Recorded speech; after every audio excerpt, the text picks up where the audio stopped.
বছর পর বছর সকালে গেছে, বিকেলে আসছে, কোনোদিন রাত 11টা বাজে বাসায় আসছে এই বৃদ্ধ মা। রাষ্ট্রীয় বাহিনী ব্যবহার করে শেখ হাসিনার শাসন আমলে গুম করা হয় 700-র বেশি মানুষ, দাবি মায়ের ডাক সংগঠনের। বেশিরভাগই আওয়ামী লীগের রাজনৈতিক প্রতিপক্ষ।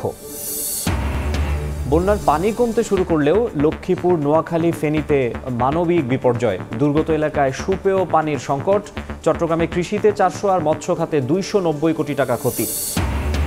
আমানতকারীদের পাওনা পরিশোধে বিক্রি করতে হবে এস আলম গ্রুপের সম্পদ। অর্থ লোপাটকারীরা সম্পদ মূল্য বেশি দেখানোয় ঋণ পরিশোধ সম্ভব হবে না, বলছেন অর্থনীতিবিদ। এবং দোকান বরাদ্দে সেকেলে নীতিতে আটকায় এনএসসি। বছরে রাজস্ব হারাচ্ছে 100 কোটি। সুযোগ নিয়ে লাখ টাকা আয় করছে অসাধুরা। অদৃশ্য কারণে ব্যবস্থা নিচ্ছে না ক্রীড়া পরিষদ।